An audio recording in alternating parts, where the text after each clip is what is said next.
Sunrisers Hyderabad owner Kavya Maran, Anirudh marriage fix, final clarity ಇಲ್ಲ. Sunrisers Hyderabad owner Kavya Maran, sensational ಸಂಗೀತ ನಿರ್ದೇಶಕ ಅನಿರುದ್ಧ್ ರವಿಚಂದರ್ ವಿವಾಹವಾಗ್ತಿದ್ದಾರೆ ಎಂಬ ಸುದ್ದಿ ಮತ್ತೊಮ್ಮೆ ಸಾಮಾಜಿಕ ಮಾಧ್ಯಮಗಳಲ್ಲಿ ಭಾರೀ ಚರ್ಚೆಗೆ ಗ್ರಾಸವಾಗಿದೆ. ಇದರ ಜೊತೆಗೆ ಸಂದರ್ಶನವೊಂದರಲ್ಲಿ ಅನಿರುದ್ಧ್ ಈ ವಿಷಯಕ್ಕೆ ಪ್ರತಿಕ್ರಿಯಿಸಿರುವ ರೀತಿ ಸಹ ಈ ಸುದ್ದಿಗೆ ಮತ್ತಷ್ಟು ಪುಷ್ಟಿ ನೀಡಿದೆ.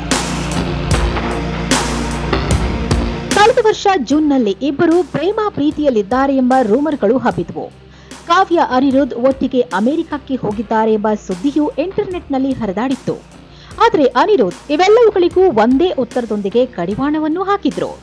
ಮದುವೆ, ದಯವಿಟ್ಟು ಹುಡುಗರೇ ಸ್ವಲ್ಪ ಕೂಲ್ ಆಗಿ, ಇಂಥ ರೂಮರ್ಸ್ ಹರಡೋದನ್ನ ನಿಲ್ಲಿಸಿ ಅಂತ ಎಕ್ಸ್ ಪ್ಲಾಟ್ಫಾರ್ಮ್ನಲ್ಲಿ ಸ್ಪಷ್ಟನೆ ಕೊಟ್ಟಿದ್ರು.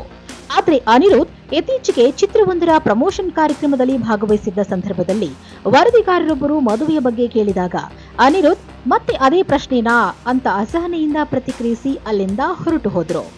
ಈ ಸುದ್ದಿಯನ್ನ ಅವರು ಸಂಪೂರ್ಣವಾಗಿ ನಿರಾಕರಿಸಿದ ಕಾರಣ ಇಬ್ಬರ ನಡುವೆ ಏನೋ ಇದೆ ಎಂಬ ಅನುಮಾನಗಳು ಬಲಗೊಳ್ಳುತ್ತಿದೆ. ಆದರೆ ಅತ್ತ ಕಾವ್ಯ ಮಾರನ್ ಅವರಿಂದಾಗ್ಲಿ ಅನಿರುದ್ಧ್ ಕುಟುಂಬದವರಿಂದಾಗ್ಲಿ ವಿವಾಹದ ಯಾವುದೇ ಅಧಿಕೃತ ಘೋಷಣೆ ಹೊರಬಿದ್ದಿಲ್ಲ. ಐಪಿಎಲ್ 2026 ಸೀಸನ್ ಕಡೆ ಕಾವ್ಯ ಮಾರನ್ ಸಂಪೂರ್ಣ ಗಮನ ಹರಿಸಿದ್ದಾರೆ. ಅನಿರುದ್ಧ್ ತಮ್ಮ ಮುಂದಿನ ಚಿತ್ರದಲ್ಲಿ ಬ್ಯುಸಿಯಾಗಿದ್ದಾರೆ. ಈ ವದಂತಿಗಳಂತೂ ಸದ್ಯಕ್ಕೆ ಹರಡುತ್ತಲೇ ಇವೆ. ಏನ್ ಮಾಡೋದು?